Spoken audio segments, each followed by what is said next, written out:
Hello and welcome back to the Low to High podcast. I'm one of your hosts, John Sullivan, and I'm here today with my co-host, Ann Evans. Say hi to the people, Ann. What's up, everybody? Our guest for this episode is a man that changed the way a lacrosse stick is strung, not just for me, but for almost every player in the world, and someone who has been at the forefront of lacrosse innovation since he first started his company. If you haven't guessed by now, that man is Greg Kenneally. I wish I was as big as him. Yeah, I know. He owns East Coast Dyes. Sorry, I messed that one up, but I'm just nervous. Big guest. That's how it goes. We were just saying in the before we went live how many bloopers I have, and then in the finished video, it obviously gets all cut together perfect. But I mess up all the time. That's the thing, man. Podcasting, we like to bring it to the people live behind the curtains. Like we're not cutting that. I might have tied my tongue, but it's all right. I love to leave the bloopers in. You got to be accessible. Yeah. Oh yeah, totally. Awesome. So now that we have the intros out of the way, let's jump into a few questions. Let's start with where you grew up and what childhood was like for you. Sure. I grew up in Baltimore, Maryland. Still living in Baltimore, Maryland, so haven't gone all that far. And childhood for me, I obviously have a twin brother who is a co-founder of the business. It was just myself and him, and we were really close. I always, when people ask me if I liked being a twin, it was such a blessing just to have basically like a best friend who was the same age as you, doing all the same things at the same time. It was fantastic. And my mom was working before she had us, but then had twins, obviously, which was not expected. And so she stayed home with us, which was great. And my dad had just started his own business right around when we were born, a little bit before, as an accountant. And my mom was also a CPA beforehand. And Mike and I, my brother, would both go on to become CPAs. So it's basically just a family of accountants. And so growing up, we played a lot of sports, tried it all, but my dad had played lacrosse through high school and college, and it was his favorite, and he also coached us growing up. So we picked it up around 5 with soft stick and continued to play the other sports. But as we got up to high school, sort of narrowed it down to that being the sport we were going to continue to play. What is soft stick? I believe I know what it is. Like you make a padding on the stick so that the kids don't hurt each other, or what is that? Yeah, so it's like a really soft plastic stick, and it doesn't have a strung pocket. It's like all one plastic sort of, I'm trying to think of what. Oh, it's the gym class lacrosse. Highlight? Yeah, like highlight sticks? Yeah, like highlights, Yeah. the gym class stick. Basically, you just like toss a ball out, Yeah. and the kids just like run around in a big pile, and it just moves around the field. It's not really lacrosse, but at 5, that's pretty much all you can put together. Yeah, well, that's fine. I mean, in Southern Indiana, in high school, I coached some of the younger teams, and I think our youngest was like 6-year-olds. It was adorable because they were out there with the sticks, tripping over them with the bobbleheads, those helmets on. Bobblehead is my favorite. It's so funny because nobody can really hit, but like if they bump into each other, they both just fall back. It's awesome. Yeah. It blow up. Yeah, it's awesome. I love it so much. But so you obviously have already said what age you started playing, how you got into lacrosse. Where'd you go to high school? Because I know everybody knows pretty much where you went to college. I don't know, where'd you go to high school?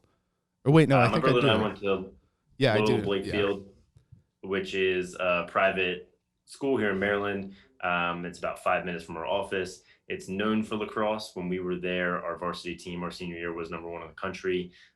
Played with guys like Steele Stanwyck and Joe Cummings, who went on to be stars in the program, and then Steele eventually won the Tewaaraton the national championship in college. So it was a really world-renowned lacrosse program. Mike and I were on like the lower tier of that, lucky to have made the varsity team and even be on it and back up some of these guys. So it was a really cool experience to see lacrosse played at the highest high school level. When we won the national championship in 2007, there was like 12,000 people in the stands at UMBC. Like it was a crazy experience to play in front of that, especially for somebody who didn't go on to play in front of big crowds in college. So we liked it there. It's a small all boys school. Made a lot of friends that we still have. Played football there, played lacrosse there, and now we're still very involved with the school. The varsity team gets a ton of gear, which is cool for them. So we try and stay involved. I go film a couple games a year, just easy because it's so close and it's such a pretty campus with still a really great lacrosse team. I actually have a compliment for you guys because you keep it so unbiased with your coverage of the teams. I did literally forget until right before I asked the question where you went to high school. Because I mean, you might donate some stuff to them, but like you keep it pretty much on the DL and you guys cover all the high schools out there, which is really a cool thing to do. Yeah, I try and cover everybody, and when teams come in from out of state, I really try and pick those up because I'm not willing. Like Yeah. Culver is a great team, but I'm probably not going to drive to Indiana to go from Culver. But they come here, so we're lucky that we're in the epicenter. Pretty much every top 20 team comes here through a 3-year rotation, so it's easy to get every single team, and that is one of our focus anyway. It's the highlights. They're not about us. They're not about our sponsored teams. They're about lacrosse, right? And just creating fans and putting out great content. So that it really makes it easy, and it's a lot of fun to go film. That's what we're going for here too. Something similar, like we enjoy Right. just lacrosse in general. Yeah. So it's pretty cool that you got to play with all of these like decorated players in high school, and that you guys got to win the national championship. But what would you say your favorite memory from that time period is?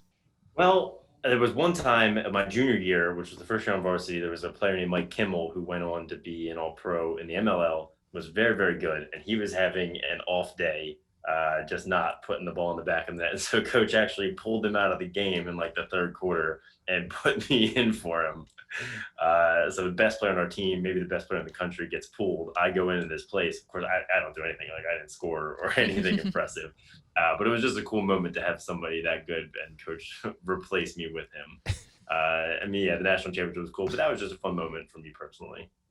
That's a fun little story. Yeah, those are always the best moments where you're like, "Ooh, it's me." I mean, I was I'm the one. like shaking. Like they threw Yeah. the ball. I'm like, I don't know what to do with this thing. Yeah. I didn't have any of that pressure in high school, but there were a couple of times my sophomore year where I was on the varsity just kind of standing there looking intimidating, and otherwise I was not playing. But like the coach was like, "Hey, get out there. He just messed up and it's your turn."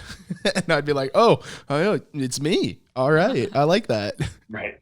I'm just used to hanging down on the end of the bench with the goalies all game. All of a sudden, it's like you're playing. Yeah. Like, oh, yeah, it's fun. Yeah. It's a good time, especially being a pole. We definitely are down there with our goalies.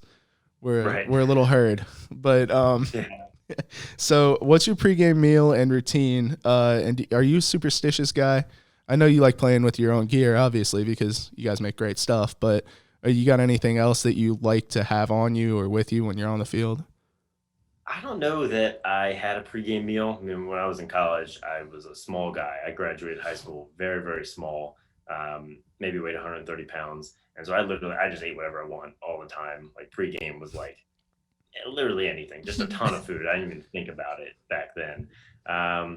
And now I'm probably a little more conscious of it, just like protein bar, yogurt, Greek yogurt, something a little bit lighter. But game day superstitions, when I was in college, I had a weird thing where I didn't like my sticks to ride under the bus with all my gear. So I would always sit with them in my seat because I was super protective about my sticks.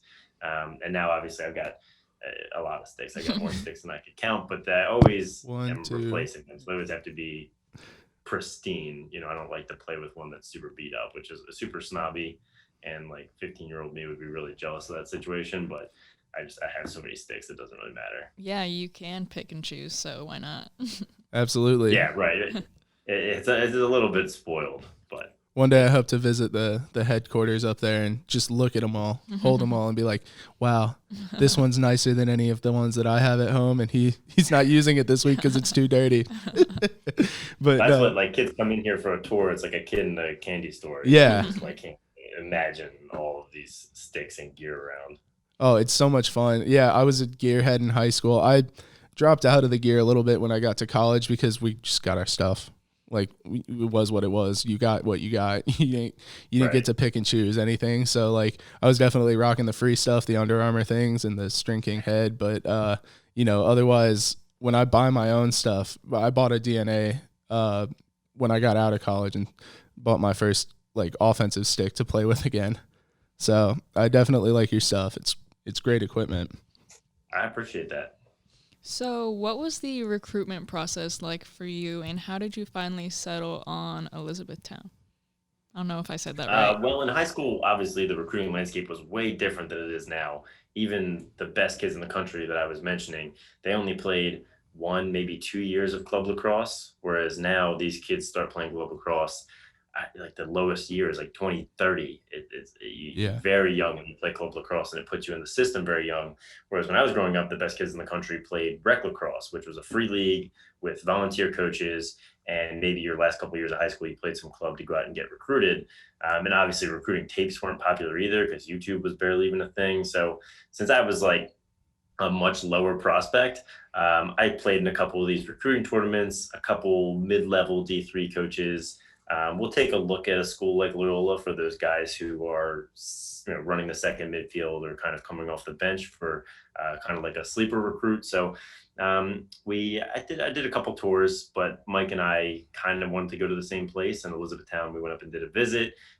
Like the size, like the proximity to our home. It wasn't too far away. And that was basically it. There wasn't a long recruiting process, and coach was basically, if you want to come, you can play. It was just much different back then. I mean, it makes me feel old, but this was 10 years ago, 12, 13 years ago. So it's changed a lot since then. Yeah, it in high school, that was kind of my recruiting process too. Like I played my first travel tournament in the summer of my junior year going into my senior year. So like that was I played a summer and a half of travel, and then I picked my school. So it wasn't Right. and that's kind of like Indiana's a little behind the times. They're catching up quickly now, but Culver's up there and Carmel and those Indy schools are great, but Southern Indiana is where I played, and so like the only teams were up in Indy, and we would have to drive to those. But yeah, it's interesting hearing you say that was what Maryland was like, 15 years ago, and now, I see it as that's what Indiana was like 7 years ago. So in 7 years, Right. look for the look for the Indiana crowd to really be coming strong on the scene. Yeah, back a little bit, but Yeah. I mean, I was just at one of the biggest tournaments. It was a 2022 tournament that leads up to the recruiting window, and it's just so different now with cell phones. These kids are getting calls and texts at midnight from all of these coaches. It's just a much different event, for better or for worse. I really like the rule that they made about the recruiting window where it can't start until you're officially a junior. I think that was such a great idea because you had kids committing in 8th grade who couldn't even fathom where they wanted to go to college, or what impact they would have for the rest of their life. Yeah, they didn't even know what they were having for lunch. Like they just, I know. I coached the 6th, 7th, and 8th grade team here in at St. David's School here in Raleigh, and they're getting them on the same page for anything is insane. So let alone having one of them choose their college, I could not. Oh man, yeah, they need that time to mature. Definitely, I thought that was a good rule. I think that'll be good for the long term of the game. It 100% will. So if it wasn't going to be Elizabethtown, you said you toured a couple other places. Where were you also considering? It was some other schools very similar to Elizabethtown. So Pennsylvania liberal arts colleges like Lycoming, Susquehanna, Randolph-Macon, a couple of those other like mid-level Division III smaller schools were all in the running. And I talked to a lot of people about this who come in the office and are younger lacrosse players, but maybe had the opportunity to go play at a better D3 program like a F&M, like a W&L. But I try and drive people toward some people picking a college that fits their level of play. So I knew I wasn't the best guy in the world, but I knew if I went to E-Town, which isn't a highly ranked D3 program, or at least it wasn't then, I could get a lot of play time, which is what I was really interested in. Rather than going and trying to win a national championship, I'd rather just go, have the experience, make friends, be on the field a lot. So that was what I chased and what I push a lot of kids to, because you see so many kids that try and pick maybe a little bit above their level, and they maybe see the field for their senior year and they work all those other 3 years just for that 1 year of play. And that's great for some people, but I didn't feel like that was what I wanted. During my recruitment process, I kind of had the same thing. I was looking at schools like Roanoke and Lynchburg, and then my old coach here reached out to me and was like, listen, we're starting a new program. You'll be able to play in every single game. And I was like, that kind of sounds what I want to do. Like, right. I just want to play. Stack goals. Yeah, exactly. Right. Yeah. No, I went and I scored a lot of goals. It was something I never did in high school. So it was exactly what I wanted to do. Same point you're making. And I think some people that's not the fit for, but I try and push people to that experience. I was lucky because I was recruited by Illinois Wesleyan, which was a very good program. Even though they were only in their second year, they had already proven that Coach Iannucci knew what he was doing. And so I was able to look at them and be like, wow, their roster's only got 25 guys. and they're bringing in 13 other freshmen. And so I have a legit opportunity to start playing as a freshman and a sophomore here. And my family moved back, so I ended up leaving there. But yeah, it was something that I learned a lot from, and I try to instill in my players now. Like, look, if you start getting contacted by the big names, you know, like, be excited about it, but hold your expectations too, because Raleigh just still doesn't get all the respect in the world for the lacrosse community. And so maybe consider D2 or D3 also. Just look at them. I'm not saying you have to pick those. If you really want to go D1, go D1. But like, yeah, it's a good way to look at it as not like, where's the most prestigious place I could go, but where am I going to be the best fit and where am I going to get the most time on the field? Right. You got to be self-aware, know yourself, understand your skill level and what you really want. So I agree with that viewpoint. Mm-hmm. So we're going to move on and talk a little bit about ECD. So tell us what made you want to start the company.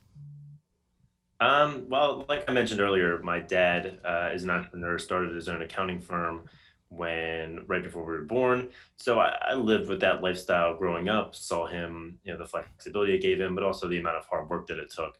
And it was always something that I was driven towards. I had a few other businesses, wouldn't even call them businesses, but entrepreneurial style, inspired ventures. I was fixing Xboxes in college, and building my own computers, and I was always kind of a tinkerer and was really interested in product.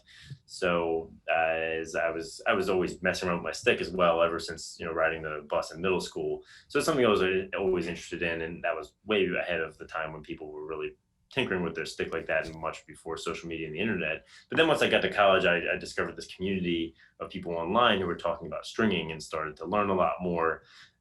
And started to do a little bit of media while I was in college, wrote some articles for Inside Lacrosse on dyeing. And then through that season, we had our turf field condemned at college, at our school, and we had to practice on this muddy field. And that really sunk in the realization of how the mesh performance was really lacking. It wasn't living up to what people needed in wet and poor weather. And that was kind of in the back of my head, went through that season just using whatever we had. And then I graduated, was planning to go to graduate school to get my master's degree that coming fall. I had a full summer that I had a job I could have gone back to as a busboy, but chose to just string some sticks up, dye some sticks, and listed them on eBay, built my own website, put listings on Craigslist. People were like literally driving to my house to drop sticks off to be strung. And that gave me some time that summer to mess around with creating a new mesh product. So it started as a service, just stringing and dyeing for random people, whoever wanted to drop a head off, and then worked on the product part, and then started to incorporate offering that product separately and then with my pockets, going through the later part of that summer into the fall. Yeah, we have a similar background, it sounds like. So this is very encouraging news since we're starting a company. The only thing is I'm not an accountant. I'm a history major. So maybe we'll hire you for some accounting. Of my accounting degree. Yeah. I've forgotten almost everything I learned. Never mind then. Because Mike and I have split the business in a way such that he deals with a lot of the finances and I deal a lot with the product and marketing. So I do think to start a business, understanding of financial information is crucial, because you need to know how your business makes money and what makes it tick. So that helped us out early, but I don't think it's a must-have by any means. No, yeah, I was just joking. But yeah, I mean, in high school, I probably strung about 1,000 sticks after, watching your videos on how to string and teaching myself when I first started playing. But in Southern Indiana, there were not many people stringing their own sticks. So when I would play against teams, they would look down at my stick and be like, that doesn't look like mine.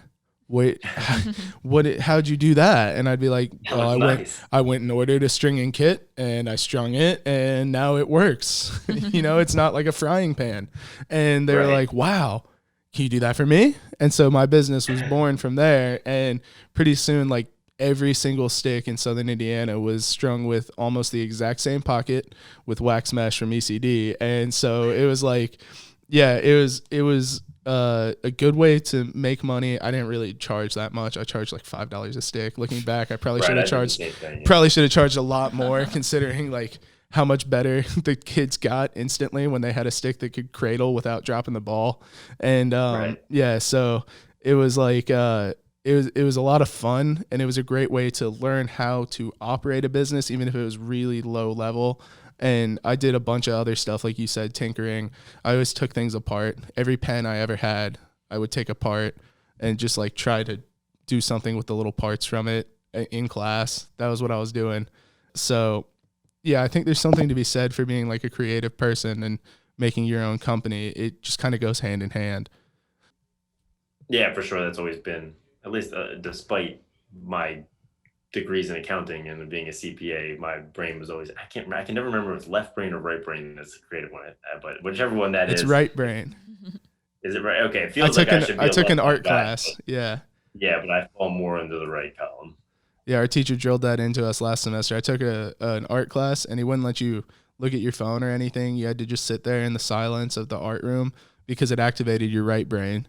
So Right. like it worked sometimes. I don't know. I still feel like I'm terrible at art, but at least I took the class, and I now know that it's the right brain. There you go. It already paid off. It did. I learned something for my $1,000.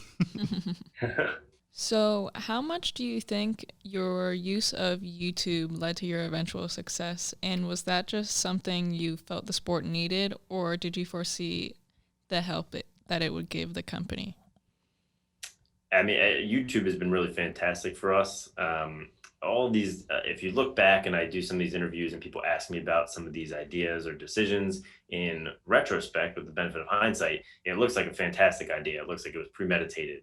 But at the time, while doing it, it just felt like I got this stick. I'll toss it up on YouTube. And never once did it occur to me that maybe the YouTube channel would grow or it would be the impetus that would drive our business. It was just like, just do it today. Never really a business plan. I mean, we never even wrote a business plan. Everything was just by the seat of our pants. And as we flew along, and some of the ideas stuck. And now in retrospect, they look genius. But at the time, it was just like, this is just the thing I'm going to do.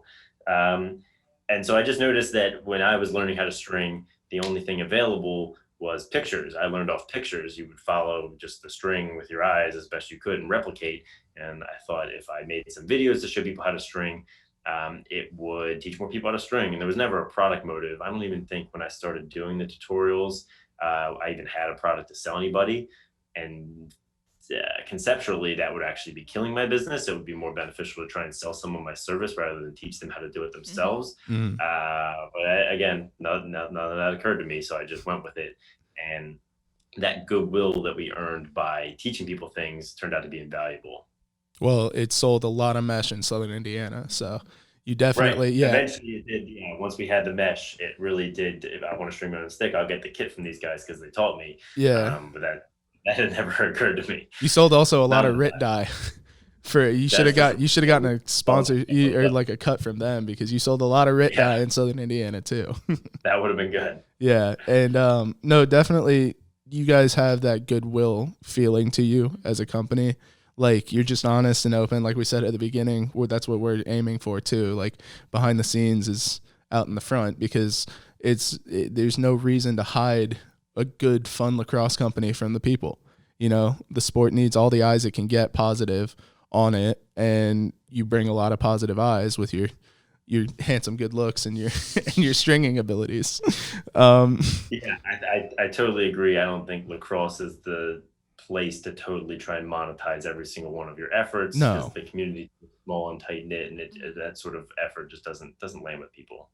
yeah, and that's why when my players were asking me like, can I stay with you after practice and start working with you, I didn't want to charge them. Their parents like insisted on paying me because they have the means to, and they felt that I was earning their money. But I was like, no, I just want to help you get better because it's like it's a fun sport, and seeing people achieve their best capabilities in the sport thanks to your help is one of the greatest things. Yeah. So what is the product that you were most passionate about that you guys have put out so far? I know you got a lot of heads and lots of different variations of your mesh, but is there anything that really struck home with you where you were like, this is the one I've always wanted? Oh, we've made a lot of stuff at this point. It's I hard. know. I mean, the first head was a big deal, right? I mean, to be a lacrosse gear guy and to look at it and just say like, this is pretty cool. People are out there playing with a head with our logo on it. And myself knowing how much I care about my stick personally, I think that anytime somebody buys a piece of our gear, there's a really big responsibility on us to make sure that that's going to work as well as possible and live up to their expectations. Because for me, the head that I use was very, very important to me. And so for someone to make that choice to buy our head, for me, in my mind, is a big decision and something we really appreciate. And it's not something we take lightly. So the first head was cool because I feel like that's when you're really an official lacrosse company, when you have a head. But some of the other, just the mesh moments were cool. Like at one point, Casey Powell was using it. And just to go from a place where I was in my bedroom to one of the greatest players of all time using something that we had made in his stick was really surreal. The fact that we had reached the level that somebody of that stature would use it. One of the turning points I remember with the mesh was we were still working out of my bedroom in the basement, and it was just kind of going along with our site individual people. And then University of Michigan, who was a relatively new Division I school, ordered 400 pieces for their whole team. And that was the point at which my brother and I were like, well, if it's good enough for a whole team of D1 kids, I guess it's working pretty well. And that's when we really got, the confidence to run with it. Absolutely. Yeah, that's a cool story.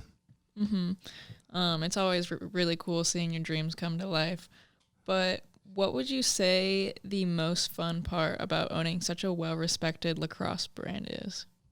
Well, for me, the most fun thing is getting to show up here and work every day with a lot of these people I consider close friends, and I've met them through them working here. A lot of them were close friends to begin with, where I went to college with 5 guys who work here, or 6, and getting to show up and wear whatever I want, not shave, do whatever I want all day. Like, that's a really awesome experience. And to work in lacrosse, I mean, we have a turf field in the office. I can pick my stick up and go shoot whenever I want. That's really nice. But the other cool thing is just like, it's a small amount of fame, but people out in public will just say what's up, as I'm rolling around filming. They'll just be like, what's up, ecdgreg? And or from time to time I'll have a random public encounter where a kid will just come up in the mall when I'm not at a lacrosse event. So those ones are cool. Just the kids get so pumped up. So getting to go out on the field and see the fans is probably one of my favorite parts. Yeah, I hope to see you guys filming something someday so I can say what's up.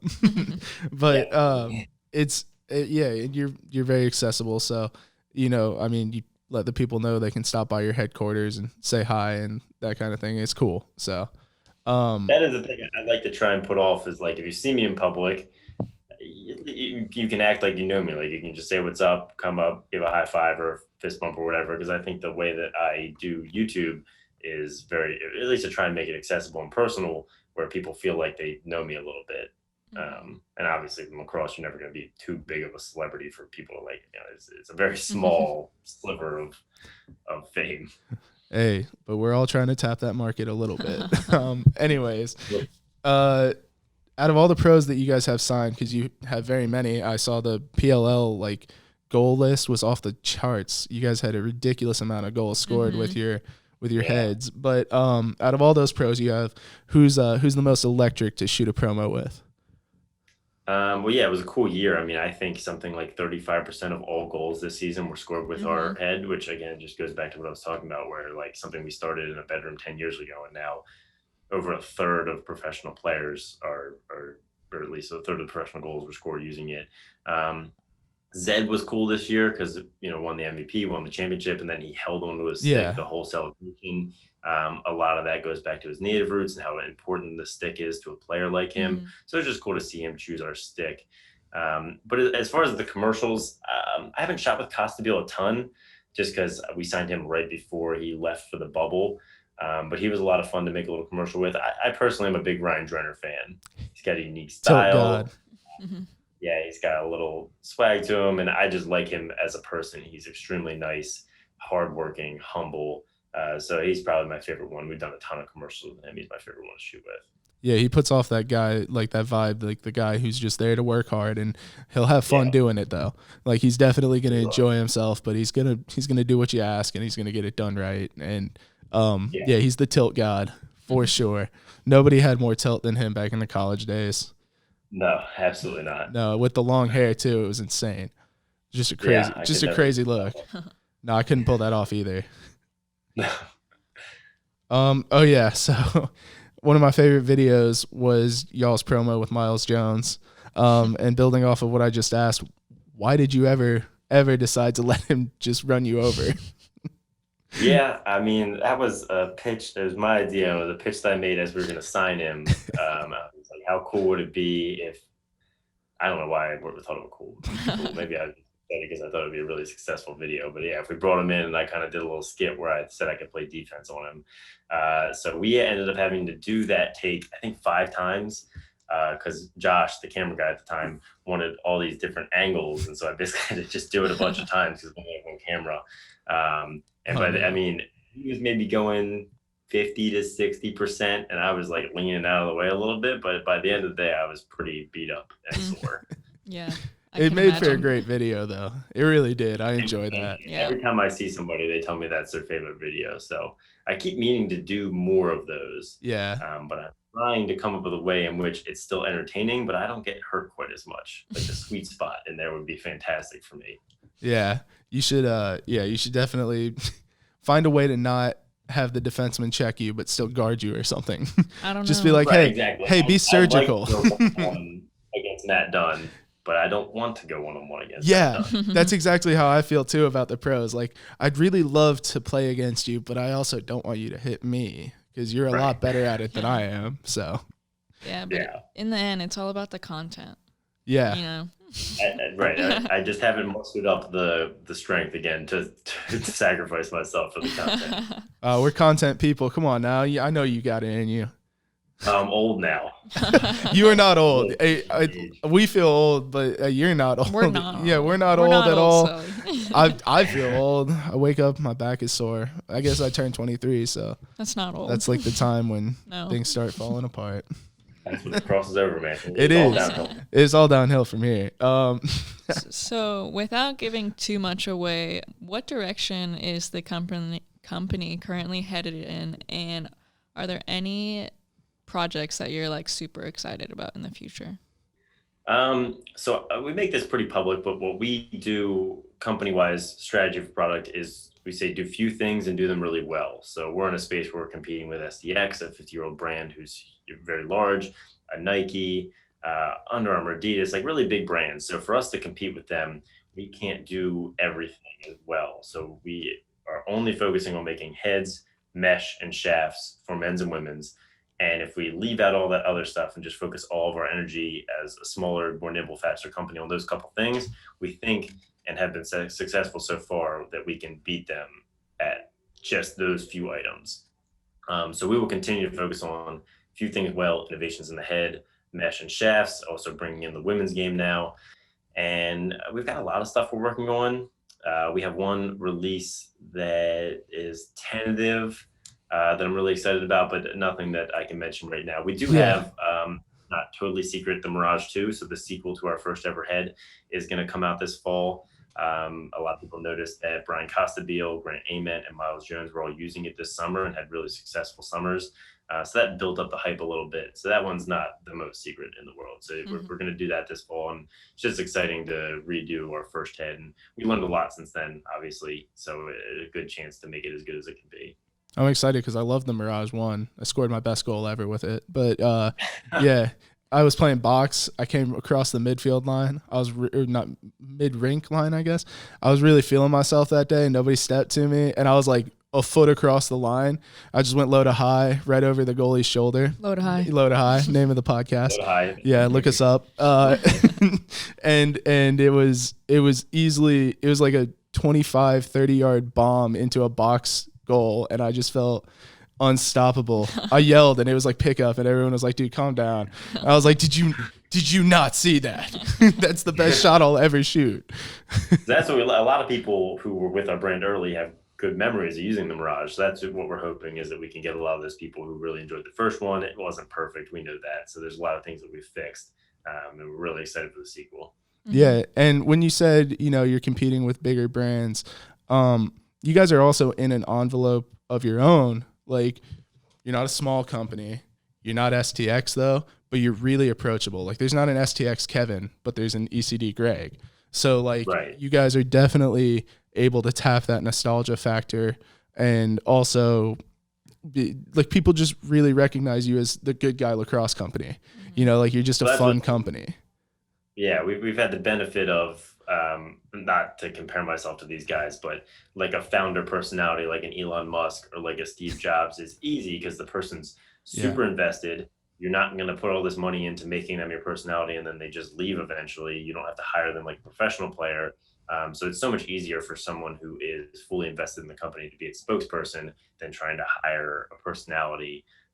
It just has made life really easy. Like, we need to shoot a commercial, well, I'm just here and I just do it, whereas most companies would have to put together an official shoot, fly people in from wherever in the country, hire camera crews. Like, we just do stuff so much faster because of that advantage. Yeah, we officially gave ourselves our first titles last night, aside from co-host. Oh, okay. What are they? Yeah, I am director of business development. I am Okay. I am the creative director. Yeah, she's the creative director. So I like that title. We always here have no idea what to do with people's titles, and technically I'm the president because there's not a CEO of our. There's not supposed to be a CEO of our type of business organization. I'm the president. Mike's the vice president. I hate that title. I'd rather have zero. I should But start yeah, calling you have- Mr. President. Yeah, right. Yeah. So yeah, it'll be funny with a smaller company of how you put together these titles.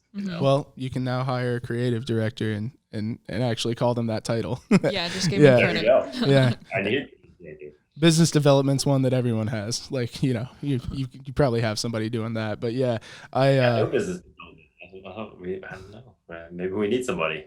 who Maybe knows? that's us. I'll send my first business card your way. That'd be good. As long as you let me do this on the side. But so we have segments, but I think first, since we're talking about the company, we should pull up, we had some questions that we asked our fans if they wanted some, and we picked our 3 favorite, and you answered one, which was, when is the Mirage 2 coming out? So yeah, This fall. this fall. Our second one is from good old Johnny Duggs. How'd you learn to create and design your own head? Well, that's a good question. I actually didn't do any of that. So for that, you really need to hire professionals. And coming from growing up, I never even considered how a lacrosse head was made. And it's really complicated, and there's a lot to learn. Plastic engineering and processing is very complex, and it's easy to screw up. You've seen ourselves, as well as many other companies, have had many quality issues with heads.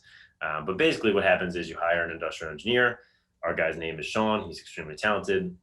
And they design the head off a sketch, which Brian Schaff does in our office, in a 3D program, a CAD program. There's a handful of them.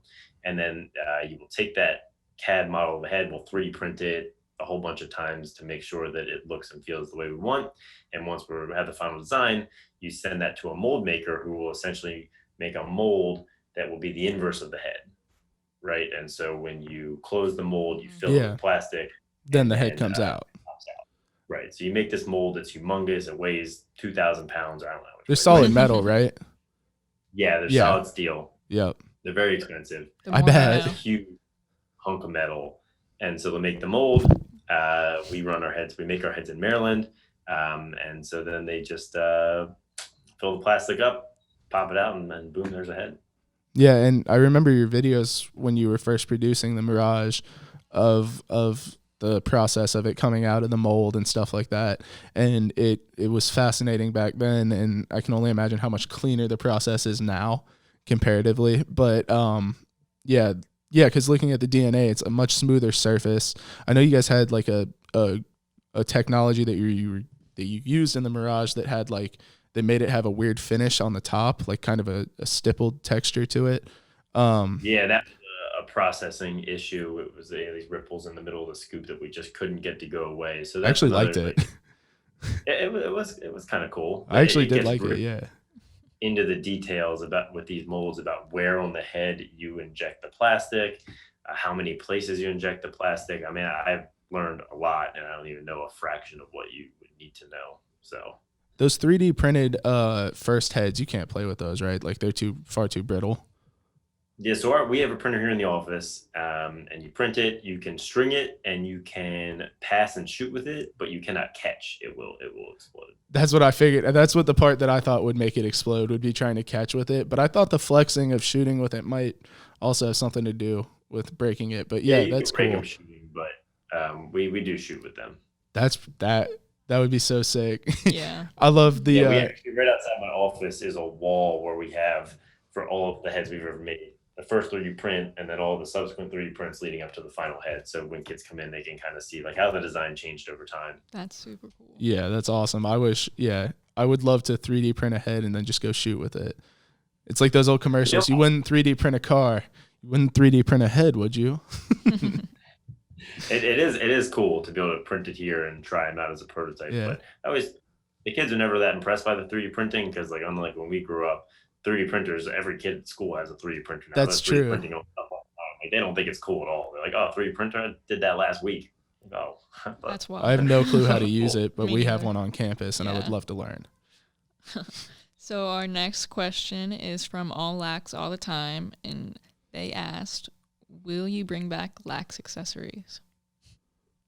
Yeah, we're filming one next week Good. that we're gonna do. We try and do them as often as we can, but it's just limited by finding new cool stuff. Mhm. We just got one in that we're gonna do its own. It is a paddleboard paddle, right? Imagine a paddleboard paddle, but in the paddle, a lacrosse head is built in the middle. So you paddle yourself out, and then you play catch with this Oh my lacrosse gosh. head paddleboard paddle. I don't know. It's bizarre, but we have paddle boards, so we're gonna go take them for a test run. I might need to invest I- in that. You will never catch me owning one of those, but I can't wait to see your product review of it because Yeah, I'm not great, but I'm okay. So we'll see how it goes. depending on the size of the head, you could also use it to catch some swimming crab at night. It could also be for fish, you know. Mhm. Yeah, tiny fish probably, but fish nonetheless. All right, so we'll move on to our segment section now. Sorry, I gotta shuffle the paperwork like we're news anchors. Yeah. You know. All right. Anyways, the first segment is the poke and lift, and that is who is your favorite defensive player of all time? It can't be Mike. Favorite defensive player? Yeah, it can't be Mike. I know you were gonna say that. Yeah, it wasn't going to be Mike anyway. Oh, don't say that. Splitting it would be currently Matt Dunn. He went to my high school. He's a guy I've worked with a lot and shot a lot of videos with. He uses their stuff, and he's just a beast. I think 2 years running, he's been D Player of the Year in the PLL.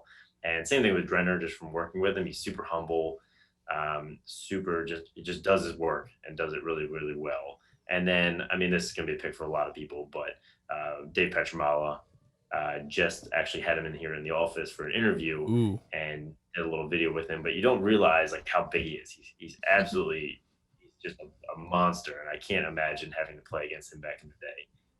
It would be pretty menacing. Plus, with all those checks he could throw. I mean, he was a surgeon with his stick on the top of being just a big guy. Yeah, it's a shame they didn't have film then like they do now, because that would have been a lot of fun. Like everything you have to watch from is super grainy and old. Imagining what that would look like in HD. I mean, the guy's just a beast. I'm so glad the way that like sports media has developed.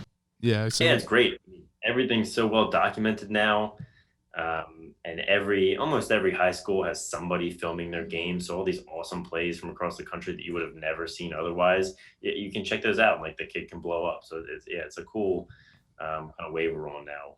Mm-hmm. Yeah, like TLN did the high school recruit spotlight, and those were mostly just like really cool goals. Sometimes they did people everybody already knew, but sometimes they were just a kid in Iowa who had a sick goal, and then all of a sudden colleges might have picked him up. So yeah, for sure. Yeah, really nice. It's an awesome way to grow the sport. Absolutely. So our next segment is called the box score, where you highlight your favorite offensive player of all time. Well, I had a Mark Millen poster on my wall straight through college. I really liked him because he was a player kind of like me, small, fast, scrappy, really competitive. So big Mark Millen fan. But I mean, if you're an attackman in lacrosse and you're not a Mikey Powell fan, you're doing it wrong. Mm-hmm. Absolutely. And it's because a lot of people haven't seen his tape now that are a little bit younger. But when I was coming up and when YouTube was just getting started, like that was a constant watch was his Syracuse highlights. Just doesn't get any better than Mikey Pound. And it also adds some allure to it that he didn't go pro for very long. Like he had a short and really high level career, but it was so short that it makes you really enjoy the time that he was playing. Like a flash in the pan type of situation. Right. Yeah, like it's Exactly. very cool, explosive, little time. Yeah, little time. Yeah, little time. But yeah, that's cool, man. I can't imagine a world of lacrosse without the Powells. Like, so much creativity would have been lost because they really, really were on the forefront of that whole like super flashy but also functional play style.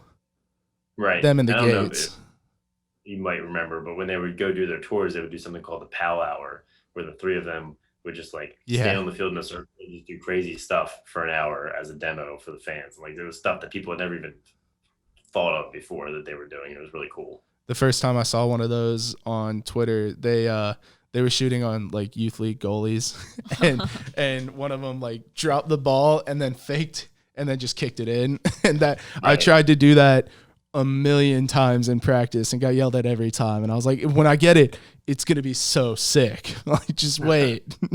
That one time. Yeah, that one time I'm gonna nail it, and you guys will all be in awe. My coach would have killed me. Yeah. Yeah. It was just like at the end of practice when everyone's tired and I was trying to get the goalie.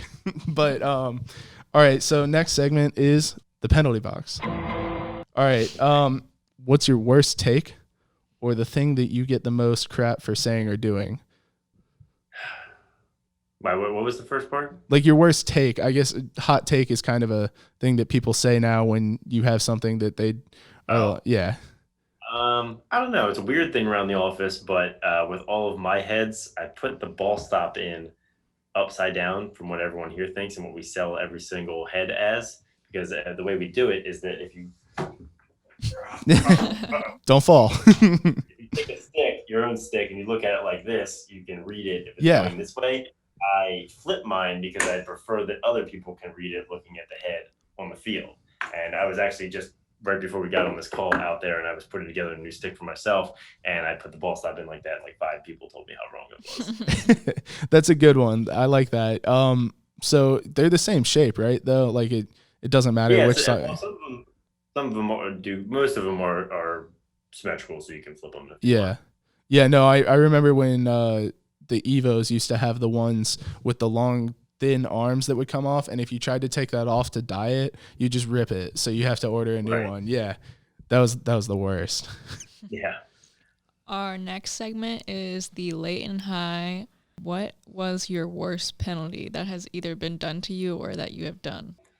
One that comes to mind was post-collegiate, and I was coming down the field. And I don't remember too much of it, but basically it was a breakaway with the goalie, a one-on-one, and he came out, and I had a really old helmet, and basically just cross-checked me right in the face mask, broke the helmet clip, and sent the face mask right to the bridge of my nose. Oh. Which was really unfortunate. Honestly, as an attackman, I never committed that many penalties. But Mike did. He, I believe, if I'm not mistaken, led Division 1 year in penalties, or he was 2 or 3. That's my hero. I think all of Division 3 he led in penalties 1 year in college. No, if anybody knew me in high school, I spent a large amount of time in the box. Last year I led the conference in yellow cards. That's what I like to hear. We're chippy over here, folks. Don't try us. No, I in high school, being in Southern Indiana, the refs like learned as they reffed every single game. Mm-hmm. So, I'd like get in a defensive stance. This is the one that sticks out the most. I got a 2-minute non-releasable for this. I got in a defensive stance, just stick in front, sitting there waiting as this kid went to dodge me. He tripped and fell. But because he was, a foot shorter than me, they called me for a 2-minute non-releasable, and I was like, I didn't even move. I was standing still the whole time, and like, the self trips are tough ones because I see it all the time in games where the kid clearly falls over his own feet, and I've even done it myself, and then they'll call a penalty. I'm like, well, I'm not going to complain. Yeah, but you might. So. you're a shooter, obviously, because you're an attackman. So what was the worst shot you've ever taken? This is the moon shot. Last fall, I guess, I was trying this move out, and I had tried it a handful of times where I would, if I got the ball in a fast break, top right would normally take a step down there. I would like hitch a step down and try and do like, spin and toss it backhand. Oh, yeah. Far out. And both times it just got hung up my stick. It must have missed, no less than 10 yards, like straight up. Hey, but if you landed it though. My enthusiasm for the attempt, because I tried it a couple more times that day, but it didn't come close. Yeah, that's like me. Hey, but when I land it though, it's gonna be sick. You guys just wait. The one time. Yeah, one time I get it, it's gonna be it's going viral. It'll be worth it. All right, so we normally have a long list of questions just about you in general, but I think we're gonna each pick like 2. I want to know, are you a car guy? If you are, what's like your dream car? I really do like cars. I would consider myself a car guy, but I don't think I'm the kind of guy that would buy any of the cars I'm into. Yeah. And at this point in my life, I am focused on practicality. I've got 2 kids and 2 dogs. So no kind of car I'd be super interested in is going to haul that around. So I drive a Toyota 4Runner.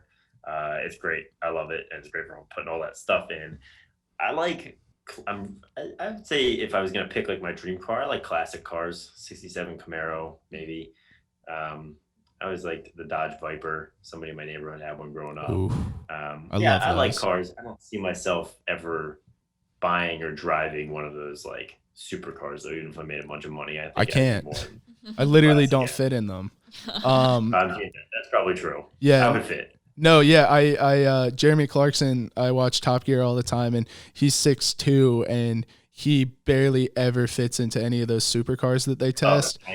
And I'm 6'6", and I'm significantly fatter than Jeremy was when he was younger. I mean, now he's got a bit of a belly, but I would not fit in any of the supercars that I dream of owning. So now I've moved up to the Lamborghini SUV. That's the dream car. Okay. If I can, nice. I like that. Yeah, if I can find one of those that somebody's crashed, but not badly, and I can just like replace a couple parts and get it for very cheap, then I'll actually drive it like it's meant to be driven because I won't care. Right, there you go. Yeah, that's the end goal. So our last question for you today is, what do you want your legacy to be when it's all said and done? Yeah, I thought about this when you mentioned it at the jump. I think one of the things most important to me through the whole thing is when a kid tells us that they discovered lacrosse for the first time through our YouTube channel. I mean, just knowing myself personally, all the great experiences I've had from lacrosse, all the joy it's brought me, all the friends that I have that'll hopefully be lifelong relationships that have all been built on the sport. For someone to get into the sport because of something that we've been doing is really important. I think that's the most important thing that we could possibly do, is introduce new people to the sport. So that is something that we do get a lot of feedback on. It's really important to me. And so if I can just be the person that someone found out about lacrosse and they look back on it someday with all these great memories like I have, I think that would be it for me. Yeah, and out of all the many things that you guys do there, another great thing you do that'll be a legacy is you do everything in the United States, which is very cool when other companies are outsourcing things. So that's another cool thing. But I definitely think growing the game is pretty much anyone's best interest who really loves lacrosse. And you have to really love it to want to make it your life's work. Yeah. Yeah, for sure. I mean, it's still a growing sport, and maybe by the time I'm 50, 60, 70, it'll be up there as like an NHL, MLS size sport. And would hope that, like, to think we had a part in it if that's the case. But you will have. I mean, just zooming in on each individual kid, like, I think the most important thing anybody can do in life, no matter whether you're doing sports or anything, is have a positive impact on somebody else. So even if we taught a kid how to string, he scores his first goal ever, like, those are moments that he'll remember forever, or she. And to be any part of that experience is something much larger than the sport. Absolutely.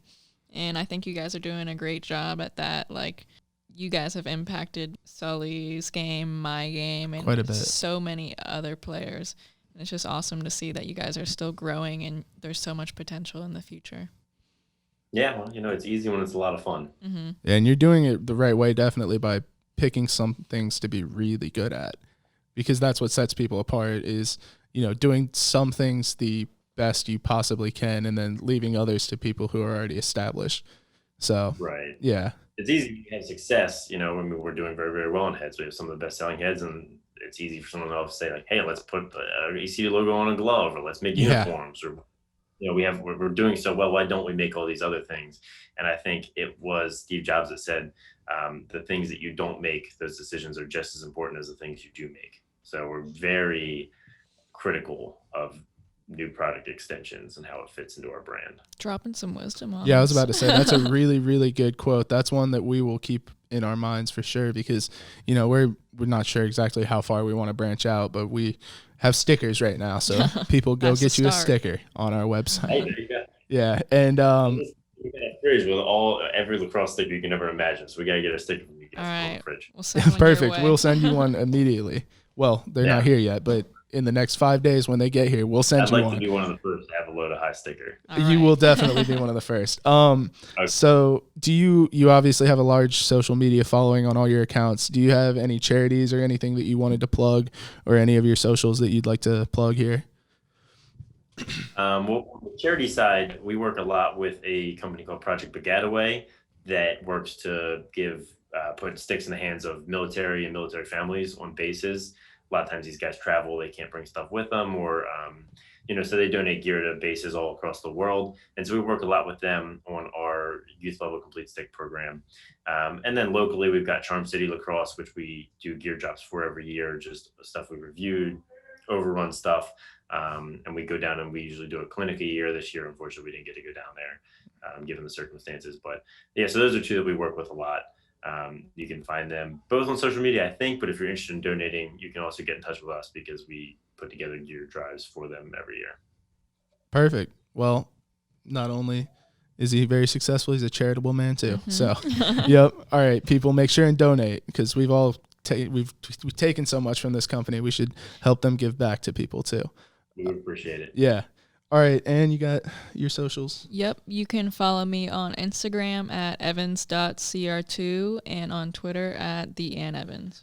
You can follow me at JohnSullivan20 on Instagram, and I think that's going to do it for us today. Don't forget to subscribe and leave a 5-star review on your favorite platform to listen to. Also, don't forget to follow our social medias at Low to High Pod on Twitter and at Low to High Podcast on Instagram. Additionally, you can now visit our website, www.lowtohighpod.com, where we'll be putting up some editorial content and selling our merchandise soon. Make sure to keep updated on what's happening there. Thanks again for listening, and thank you so much, Greg. We hope to have you again on sometime soon, and we can't wait to see where ECD heads from here. Yeah, appreciate you guys having me. It was a lot of fun. Thanks, man. Thanks, Greg.